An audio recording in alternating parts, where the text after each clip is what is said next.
welcome to the Biddeford Parsonage Museum, historical residence of Lucy Maud Montgomery during 1894-95.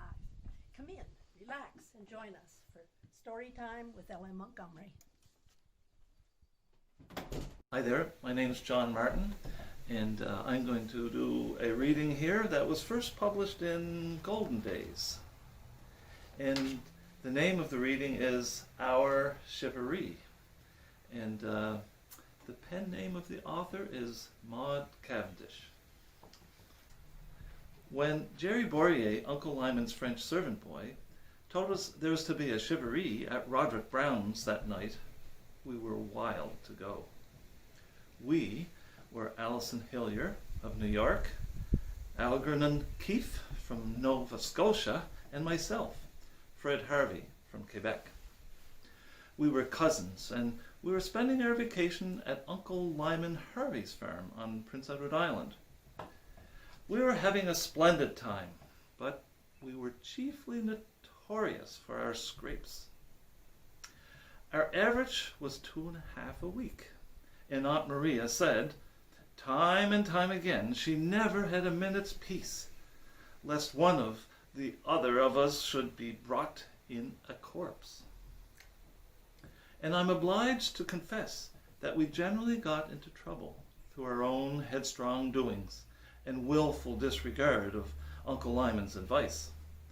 He was very patient, except in cases of outright disobedience. But he warned us solemnly every day that we would learn a lesson sooner or later if we didn't mend our ways. And Uncle Lyman's words came true to the letter, though we used to wink and grin at each other whenever his back was turned. But about this charivari. Ever heard of one?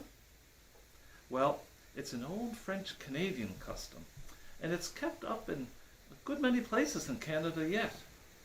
Whenever there's a wedding, the young fellows of the settlement call at the house, dressed in very queer costume they can contrive, with horns and bells and so on, and keep up a racket for hours. When a charivari is well conducted and respectable, it's real fun. Sometimes the costumes are well got up, and the chevariers don't do anything worse than make a noise, and mostly the people of the house invite them into the kitchen and treat them with cakes, which the bride herself comes out and hands around. Then they go off peaceably and orderly. That's one kind of charivari. But there are two kinds, as we afterwards discovered. Well, we were crazy about the affair, but when we asked Uncle Lyman's permission, we got a decided no. He told us he didn't approve of charivaris anyhow, and he knew from what he'd heard that this was going to be one of the worst kind. A lot of roughs from the back road were going, and there'd be liquor in the crowd, and we'd be certain to get into trouble. Uncle Lyman isn't one of the coaxable kind, so we went off pretty sulky and sat down on an old bench behind the barn to hold an indignation meeting. Say, you fellas, I'm going to that charivari yet. That was my contribution. How'll you manage it? Asked Alison.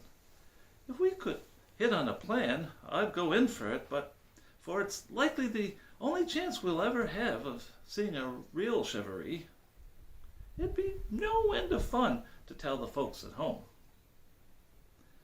Then we made our plans in cold blood. We agreed to smuggle the necessary things up to an old shed back of the barn during the day, with each being responsible for so much. Algie was to get the lantern, 2 horns, and an old tin pan and pot to get black off. You see.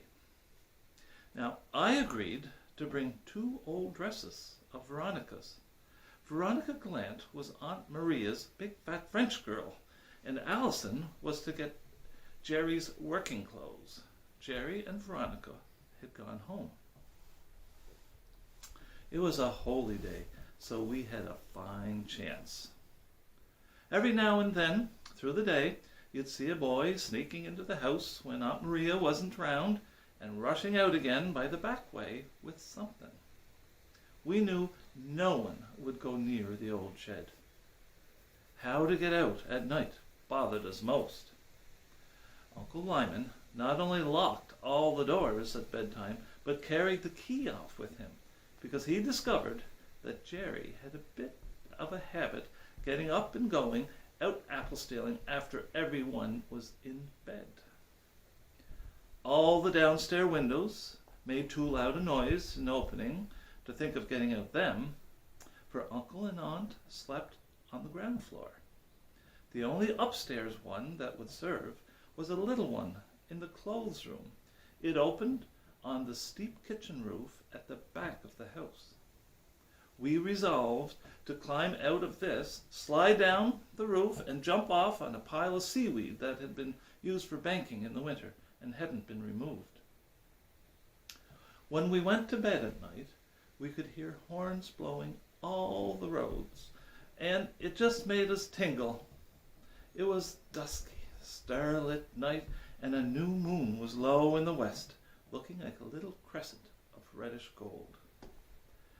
After what seemed a dreadful long time, Allison and I concluded Uncle and Aunt were asleep, and we got up.